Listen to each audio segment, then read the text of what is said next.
រៀបសួរបងប្អូនទាំងអស់គ្នាថ្ងៃនេះដែរគឺខ្ញុំមក7របៀបបង្កើតផេកដើម្បីរកលុយណាមិនមែនយើងបង្កើតភ្លាមរកលុយភ្លាមទេហើយយើងបង្កើតហ្នឹងគឺយើងលើកណាថាយើងផុសវីដេអូឲ្យវាមានមួយអត់មានអ្នកឲ្យអ្នកចុច follow យើងឲ្យបានច្រើនទៅឥឡូវគឺមិនfollow ហ្នឹងគឺជាមិនសូវច្រើនណាស់តែសំខាន់ឲ្យតែមានអ្នកមើលច្រើនទៅគឺទូវីដេអូ 100k 200k ទៅគឺយើងអាចតែដល់មកគឺយើងអាចរកលុយបានហើយបាទមិនមែនបង្កើតភ្លាមរកលុយបានភ្លាមទេហើយមានតែការព្យាយាមទៅបងប្អូនឥឡូវនេះអ្នកដែលដៃថ្មីគឺអត់ចូលបង្កើតផេកឥឡូវមកមើលវីដេអូខ្ញុំកុំឲ្យយូរឥឡូវយើងចុចចូលFacebook យើងមកធម្មតាបើសិនជាមានសម្លេងណារំខានសូមអធិស្ឋានពីតងមកឥឡូវនេះគឺយើងចូល account យើងមកហើយយើងចុចក្រេ3ដូចខ្ញុំចុចមិញហ្នឹងទៅហើយអ្នកទាំងគ្នាចុចកន្លែងនេះមកហើយនេះអ្នកទាំងគ្នានឹងឃើញកន្លែង profile យើងគឺអ្នកទាំងគ្នាឃើញគេថាបង្កើតទំព័រ Facebook ឥឡូវយើងបង្កើតកន្លែងហ្នឹងមកគឺងាយស្រួលទេលើកមុនគឺអត់ចេញអាហ្នឹងទេពិបាកឥឡូវនេះយើងដាក់ឈ្មោះ page ដែលយើងចង់ដាក់ណាអញ្ចឹងអ្នកទាំងគ្នាដាក់ page អ្វីក៏បានដែរដាក់ឈ្មោះអីក៏បានដែរតេតូននឹងវីដេអូរបស់អ្នកដែលបង្កើតវីដេអូបែបណាដើម្បីងាយស្រួលក្នុងការគេរកឃើញអ្នកទាំងគ្នាដាក់ទៅឧទាហរណ៍ខ្ញុំបង្កើតឈ្មោះចុះខ្ញុំចេះតែដាក់ណាបងប្អូនទាំងគ្នានេះខ្ញុំបង្កើតឈ្មោះ page ខ្ញុំចេះតែដាក់តែបងប្អូនហើយ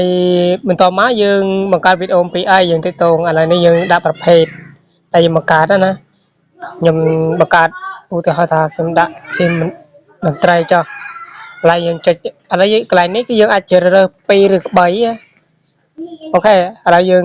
រើសមិនតន្ត្រីឬក្រុមតន្ត្រីនឹងតន្ត្រីករើសបានតែមួយតែយើងដាក់តែមួយឲ្យបង្កើតមកនេះទាំងអស់គ្នារងចាំតិចទៅអូខេពេលដែលអ្នកទាំងអស់គ្នាចុច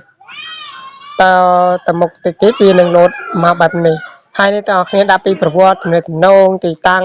កន្លែងនេះអ្នកទាំងអស់គ្នាអាចដាក់ទាំងអស់មកក៏បានដែរឬក៏អ្នកទាំងអស់គ្នាអត់ចង់ដាក់អ្នកទាំងអស់គ្នាចុចបន្ទាប់មកហើយវាចេញតម្រងបែបនេះអ្នកទាំងអស់គ្នាដាក់រូបភាពរូបថតអីក៏បានដែរ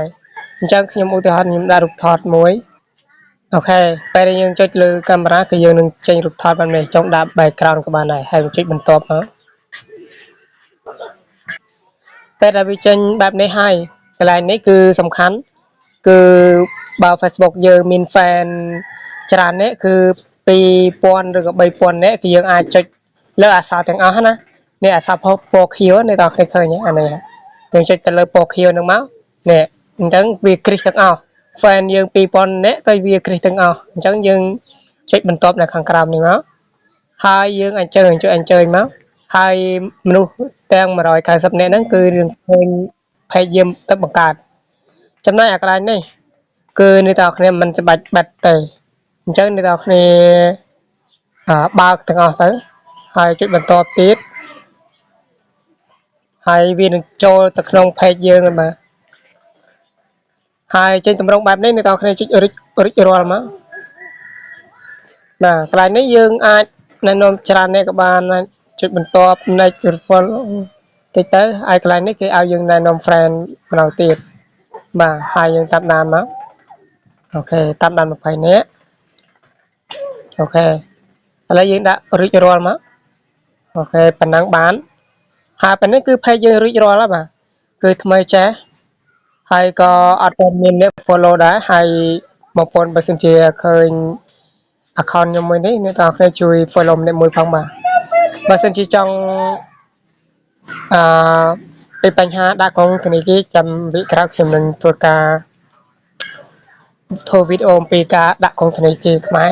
រលឹកបានបាទសូម